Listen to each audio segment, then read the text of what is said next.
A lone sailor drifts on a tiny inflatable raft in the middle of the Atlantic. His skin is blistered by the sun, his body weak from hunger and thirst, and circling shadows beneath the waves hint at sharks. 76 days have passed with no land in sight. This is not a scene from a movie. It's a true survival story unfolding on the open ocean, where one man's will to live is tested beyond all limits. In 1982, 29-year-old Steve Callahan set out on what was supposed to be a dream voyage, a solo transatlantic sail on a boat he built himself. An experienced sailor and boat designer, Callahan had already crossed the ocean once and was eager for another adventure. But fate had other plans. Just a week into his journey, in the dead of night, an unseen force struck his small sloop Napoleon Solo. The hull was pierced and water began flooding in like fire hoses, forcing Callahan into a fight for his life. How did he end up alone on a life raft, and what did it take to survive 76 days adrift at sea against impossible odds? This documentary will dive into the harrowing voyage of Steve Callahan, a true tale of ingenuity, endurance, and the indomitable human spirit. The story begins calmly on January 29, 1982. Steve Callahan departs the island of El Hierro in the Canary Islands, plotting a 3,000-mile course to Antigua in the Caribbean. He is utterly in his element, the sea. Callahan's vessel, a 21-foot sloop he had named Napoleon Solo, was one he lovingly designed and built himself. Sailing solo across vast ocean stretches had been his childhood dream, and now he was living it. The first days are smooth sailing, warm sun, steady winds, and nothing but rolling blue horizons. But on the seventh night, as a gale lashes the Atlantic, disaster strikes. Sometime near midnight, Callahan is jolted awake by a deafening bang against the hull. In an instant, icy seawater gushes into the cabin. He scrambles to orient himself in the darkness, heart pounding, as the boat's bow is stove in by an unknown object. Later, he would suspect it was a whale or perhaps a large shark that collided with the hull. Water surges below deck at an alarming rate. As Steve later described it, water was thundering over me as the Napoleon Solo began to sink beneath him. Callahan is flooded with adrenaline and terror. For a brief moment, he feels a surreal detachment. There was even a camera mounted on his boat to document the journey, and in the chaos, he has a darkly ironic thought that it's capturing dramatic footage no one will ever see. Then, survival instinct kicks in. He has only minutes, maybe seconds, before the sailboat is lost to the depths.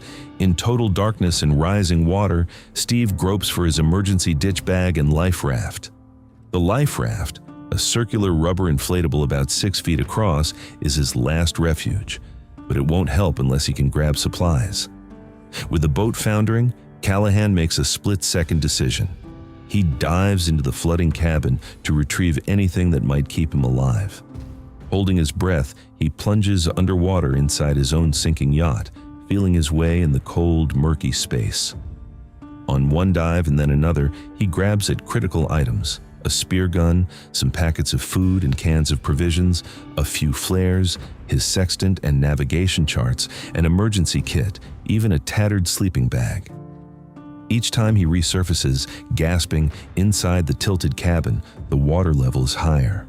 One by one, he hauls the supplies into the life raft bobbing beside the sinking hull. By the time he clambers into the inflatable raft, exhausted and soaked to the bone, Napoleon Solo is almost completely submerged. He cuts the raft's tether line with a knife, instinctively trying to remain attached to the mothership for as long as possible. It still feels like a lifeline in the endless sea. Night wears on with furious winds and towering waves. Callahan huddles under the flimsy canopy of the raft, a 6-foot rubber circle now tossed about by the storm. Inside this little bubble of air and rubber, water sloshes at his ankles. He bails constantly with an old tin can to keep from swamping. Each wave threatens to flip or shred the raft. He's in nothing but a t-shirt and shorts, shivering and wide-eyed with fear. In the blackness, he can barely make out the silhouette of his beloved sailboat still tethered nearby. Hours pass in an exhausting blur of bailing and praying. Then, Just before dawn, a large breaker hits. Snap. The rope tying the raft to the sinking sloop parts in the roaring surf. When the gray morning light arrives, Steve Callahan is utterly alone. The Napoleon Solo is gone beneath the waves, and he and his raft are now drifting free in the middle of the Atlantic Ocean, 800 miles west of the Canary Islands. All is quiet after the storm. Callahan sits in shock, watching the empty horizon. The reality settles on him heavily. He is adrift with only the scant supplies he managed to grab. He takes inventory of his situation. By some miracle of grit and luck, he salvaged a small emergency kit containing a few food items, a flashlight, some flares, fishing tackle, and crucially, 3 solar stills, simple devices meant to produce fresh water from seawater. He has a spear gun and some basic tools. For food, there are a few cans and scraps, some nuts and raisins, a half-eaten cabbage, a can of baked beans, a bit of chocolate, maybe a couple of eggs, hardly a feast. Worst of all, his fresh water supply amounts to just a pint, about 8 ounces, barely a half-liter of water. Under the tropical sun, that water might last him a few days at most. The stark truth is horrifying. Unless he can catch rain or make water, dehydration will kill him before hunger ever does. In those first hours and days on the raft, Steve battles waves of regret and self-recrimination as much as he battles the elements. He is a skilled sailor caught in a nightmare scenario that sailors dread. Now, with nothing around him but empty horizon and the endless heaving ocean, his mind churns through every mistake he's made in life. He thinks of his recent divorce, of business ventures that failed, of friends and family he fears he'll never see again. Guilt and sorrow weigh on him. As he later admitted, he felt he had failed at human relations generally, at business, and now even at sailing. This crushing emotional state is something he calls the recoil, the whiplash after the immediate crisis where one confronts the reality of disaster and personal failures.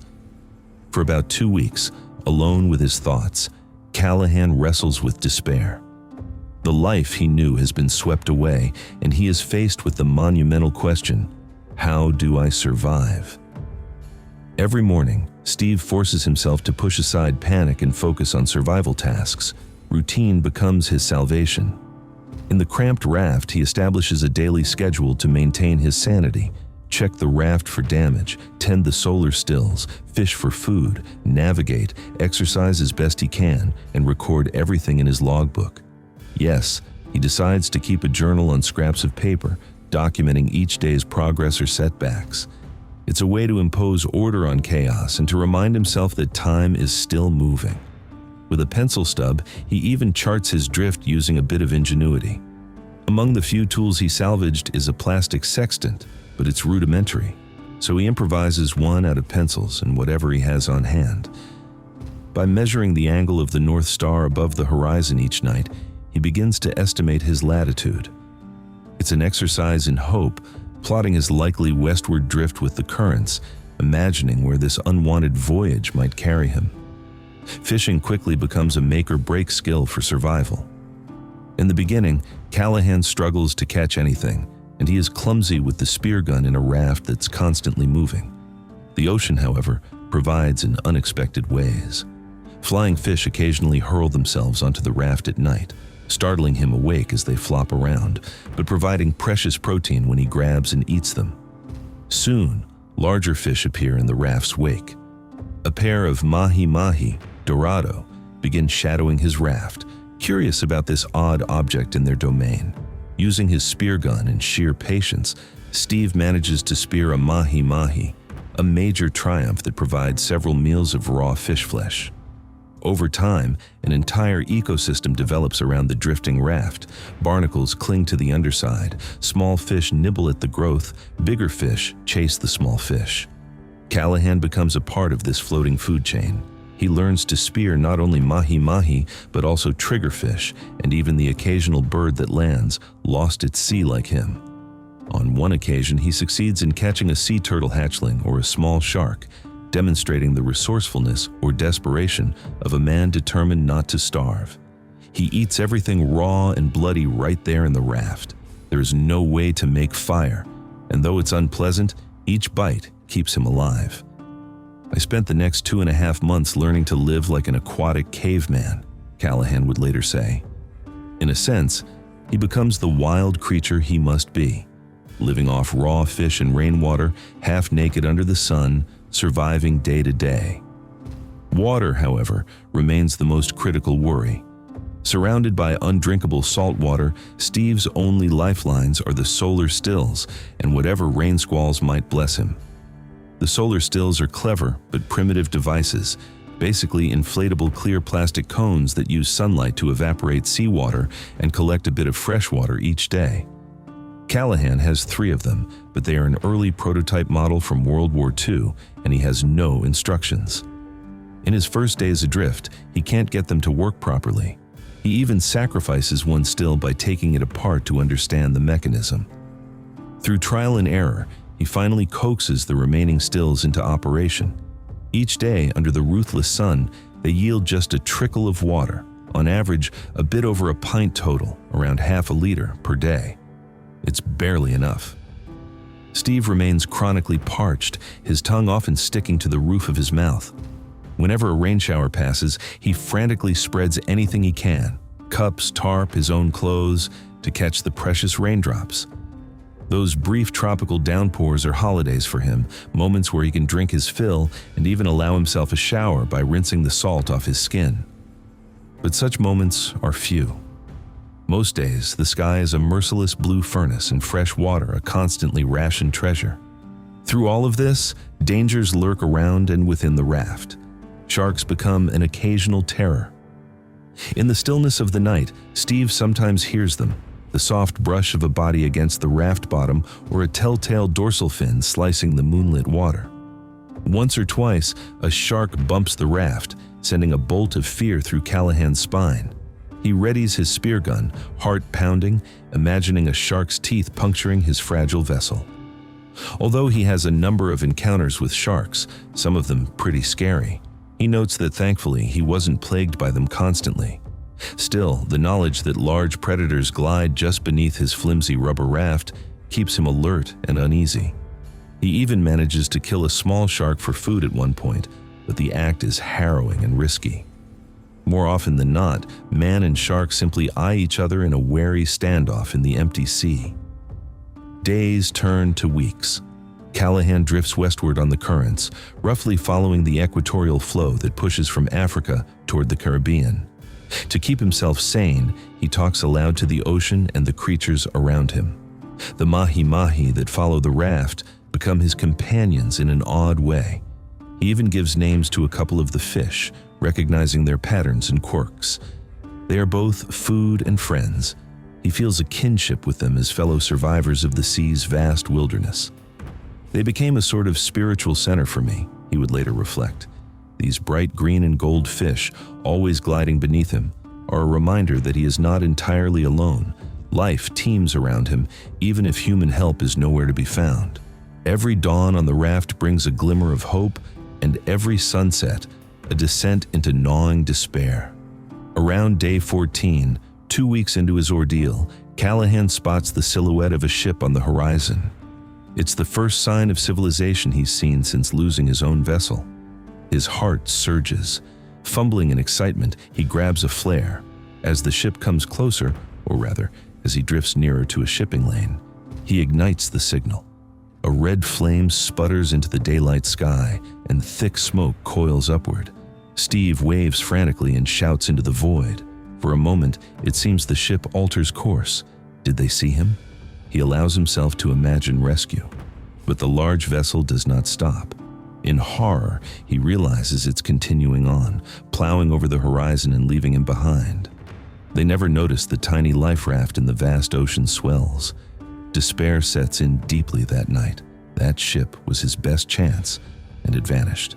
Still, in the following days, he refuses to give up. In total, Callahan will spot 9 ships during his drift, most of them large freighters or tankers in the distance. On at least a few occasions, he sets off flares or mirrors the sun at them, but not a single ship comes to his aid. By roughly 1 month adrift, he has drifted through the main North Atlantic shipping lanes without rescue. The realization is chilling. He truly cannot count on being spotted. The world's shipping traffic has not saved him, and now he is leaving those busy lanes for the emptier reaches of the Western Atlantic. From the beginning, Steve had told himself he must rely on self-rescue, and now that is more true than ever. There is no Deus ex machina coming. He will have to survive as if no one is looking for him at all. Physically, the toll of weeks at sea is devastating. The sun is unrelenting, blistering his exposed skin by day and baking the air inside the canopy. Salt crystals from evaporated seawater encrust his clothing and skin, causing agonizing saltwater sores wherever they form. His lips crack and bleed. His eyes are bloodshot from the glare. Salt and sun conspire to make his entire body one continuous ache. At night, temperatures drop and he shivers under his damp sleeping bag, only to be woken by spray or the occasional fish flopping aboard. Hunger gnaws at him constantly, though it's somewhat blunted after the first few weeks as his body adapts. His face grows hollow and his muscles waste away from caloric deficit. The constant thirst is worst of all, a torment that fills his every waking thought. Surrounded by water he cannot drink, he dreams of fountains and cold beers and tall glasses of iced tea. Sometimes those dreams are so vivid that he wakes with a start, tongue thick, and nearly dips his hand in the ocean to drink before sanity returns. The line between reality and hallucination blurs at times, especially under the glaring sun. And yet, amid this suffering, there are moments of profound beauty and clarity. Drifting under a dome of stars at night, Steve witnesses sights few ever see. Phosphorescent plankton turn the waves into fields of sparkles with each raft movement. The Milky Way is a ribbon of light unspooling above him. In his log, he writes of one particularly clear, moonless night where the stars reflected on the ocean surface, surrounding him in starlight above and below. He later described that view as a view of heaven from a seat in hell, the heavens in all their glory, observed from the most punishing circumstances on the ocean below. These awe-inspiring nights give him a strange comfort. They remind him that he is part of a bigger universe, even if he feels so small and forsaken. It is as if the ocean itself is both tormentor and companion, a character in this story, by turns savage and serene. By the 5th week, around day 35, Callahan's body is weak and his morale weaker.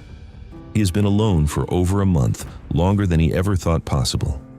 Every morning he still dutifully checks his position and the condition of his raft.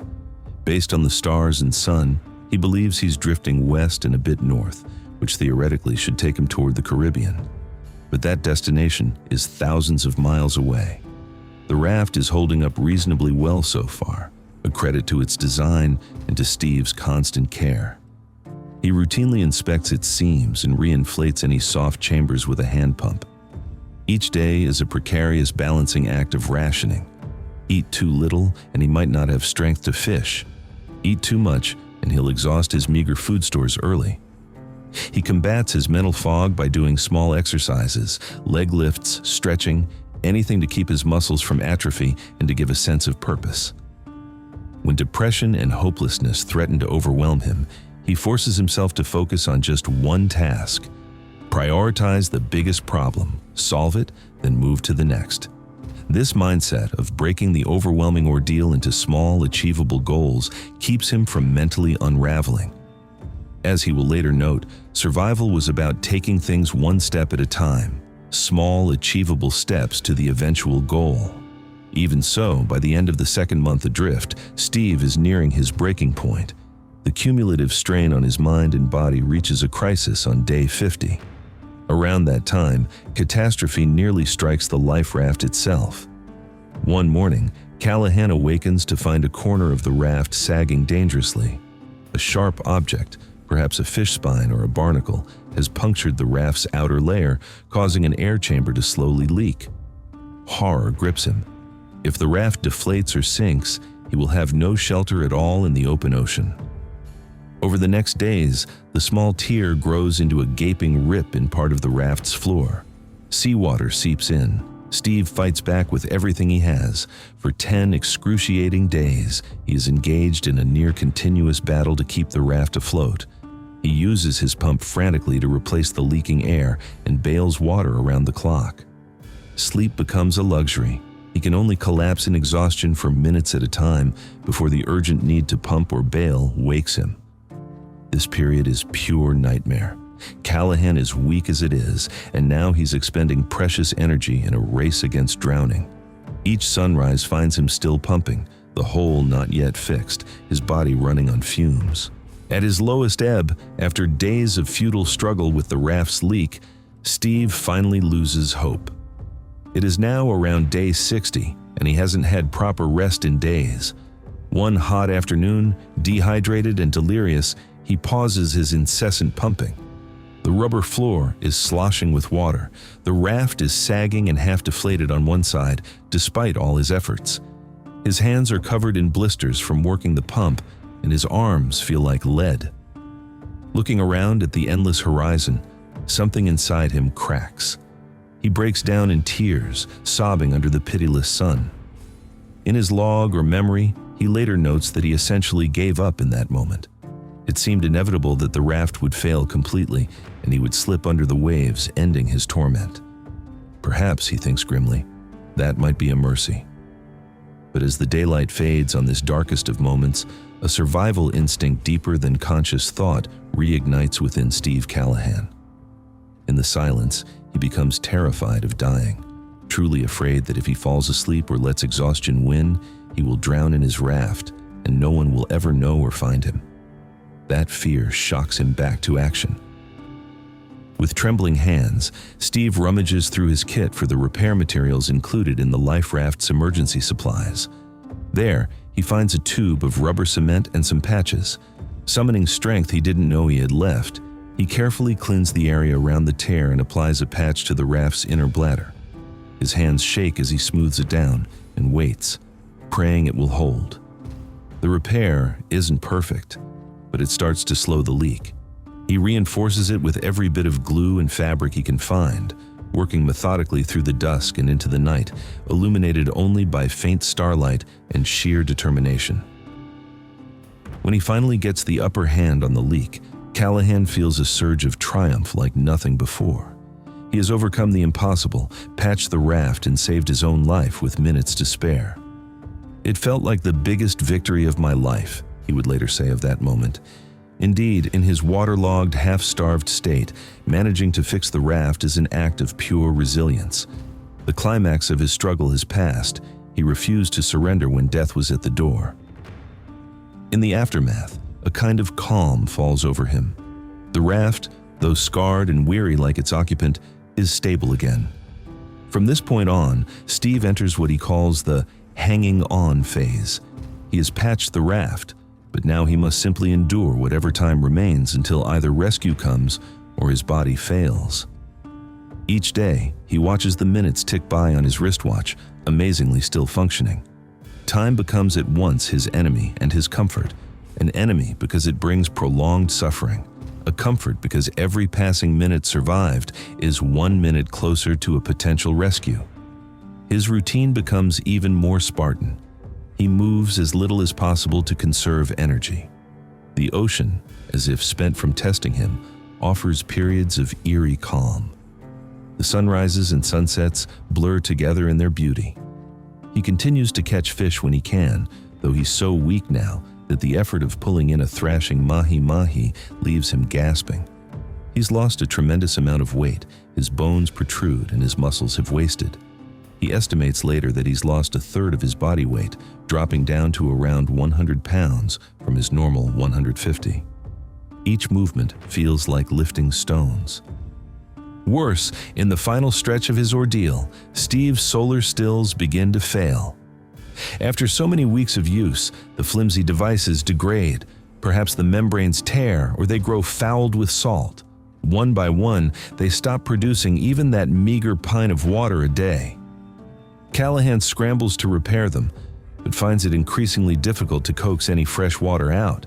The timing couldn't be worse. He's in the hottest waters yet, nearing the tropics, and his body is at its weakest. By early April 1982, roughly day 73 or 74, he is down to his last cans of water, just 3 little cans that together might hold a liter or two. He knows it might be all the water he has before the end. After that, if no rain falls and the stills are kaput, dehydration will finish what the sea and sun started. Steve writes a farewell message on a scrap of paper, an epitaph of sorts, a final note in case by some miracle his raft is found without him. He is preparing himself for the very real possibility that he will die out here, alone, on this raft that has carried him so far. On what he believes to be day 75 of his drift, just before dusk, a new sight catches Callahan's sunken eyes, a faint glow on the horizon. At first he thinks he's hallucinating again, but as the sky grows dark, he sees it more clearly, a flashing light far to the west. It looks like the blinking pattern of a lighthouse. Could it be? He is astonished. If it's a lighthouse, that means land must be near. Around the same time, he also notices changes in his environment. Birds are appearing more frequently, different species than the lonely pelagic birds he'd occasionally seen in mid-ocean. These seem like coastal birds, suggesting he's nearing islands. Earlier that day, he even spotted the contrail of an airplane high overhead, the first plane he'd seen in over 2 months. That, too, hints that he might be approaching civilization once more. These signs kindle a last spark of hope in Steve's heart. He doesn't know it, but he is approaching the Caribbean islands. In fact, the light he sees on the 75th night is from a lighthouse on Marie Galante, a small island just southeast of Guadeloupe in the French West Indies. After 1,800 nautical miles of drifting westward, he is finally closing in on land. On the morning of April 20th, 1982, the sun rises on Steve Callahan's 76th day adrift. He feels the raft bobbing in a gentle swell and hears an unusual sound, the squawking of many seabirds. When he peers out from under the raft's canopy, he sees that a flock of birds is circling and diving nearby. They are attracted to the sea life around his raft, the little ecosystem of fish and barnacles that has trailed him faithfully. Steve's raft has inadvertently become a beacon for the food chain, and now it's drawing not just birds, but something else. In the distance, he hears a faint putter of an engine. With a jolt of excitement, he spots a small boat on the horizon heading in his direction. They're not coming for him, he realizes. They're likely local fishermen, following the flock of birds, hoping to catch the fish beneath. But they are coming this way. Summoning the last reserves of his strength, Callahan pulls on his last remaining clothes. He had long since stripped down to almost nothing to protect his skin and because of the heat, but now, mindful of decency, he dons his one tattered t-shirt and even fashions a sort of loincloth out of a triangular bandage to cover himself. He must look a wild sight, gaunt, bearded, skin covered in sores, eyes bulging with anticipation. As the small wooden fishing boat draws closer, Steve waves his arms weakly and manages to whistle or shout. The fishermen, drawn by the odd spectacle of hovering birds, suddenly notice something bobbing in the water. They see an orange raft and, incredibly, a human figure waving. One of them exclaims in surprise. Within minutes, the boat pulls alongside the life raft. Steve Callahan is rescued, plucked from the sea by 3 fishermen off the coast of Marie Galante. It is exactly 76 days since the Napoleon Solo sank. The fishermen are astonished. At first, they can hardly believe this emaciated, sun-scorched man is real. One of them later said they weren't sure what to make of the apparition in that raft. Steve, barely holding himself upright, manages an exhausted smile and perhaps the words "thank you" in English. Fortunately, one of the fishermen speaks a bit of English, and they quickly move him onto their boat, giving him water and the safety of solid craft beneath his feet. For Callahan, the moment is overwhelming. He has been saved by the very ecosystem of fish and birds that grew around him. In the end, the fish brought my salvation, he notes, since the fishermen followed the birds that were following the fish near his raft. It is, as he wryly puts it, one grand fish tale with a perfect ending.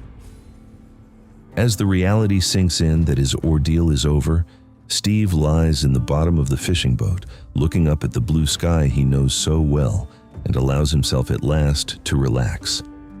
Tears of gratitude mix with the crusted salt on his face. The fishermen bring him to shore, the island of Marie-Galante. Villagers and local authorities, shocked and intrigued by this sudden castaway, rush to assist. Steve is so weak he cannot walk without help. Months of near starvation have left his legs atrophied. They take him to a small local hospital where doctors are amazed he is alive at all. He's severely malnourished and dehydrated, down to about 100 pounds.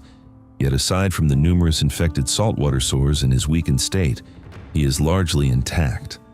A nurse gently tries to remove the filthy, shredded t-shirt from Steve's body, the same shirt he'd been wearing for weeks. The odor is so overpowering that she lifts it away with 2 fingers, as if it were toxic. Steve later jokes that he never saw that t-shirt again after they whisked it off to be burned or thrown away. After just an afternoon of tests and rehydration in the hospital, Callahan, ever independent, insists he's well enough to leave. By that evening, he steps outside under his own power, albeit shaky, to feel firm ground beneath his feet and to breathe the sweet, humid air of land. In the days that follow, as he regains strength, Steve learns just how incredible his navigation by drift was. He ended up only about 100 miles from his original destination of Antigua. He had essentially drifted into the general vicinity of where he had aimed to sail. The raft that was his home, a 6-foot Avon inflatable life raft, is later recovered and eventually ends up displayed in a maritime museum in Massachusetts as a testament to his survival. Callahan spends a few weeks recuperating on Marie-Galante and nearby islands, slowly reintroducing his body to food and walking. In less than 2 months, remarkably, he is able to sail again, hitching rides on yachts through the West Indies to make his way home. The sea, which nearly killed him, is still his pathway home. Steve Callahan's 76-day ordeal at sea is not only a tale of survival, but also of transformation.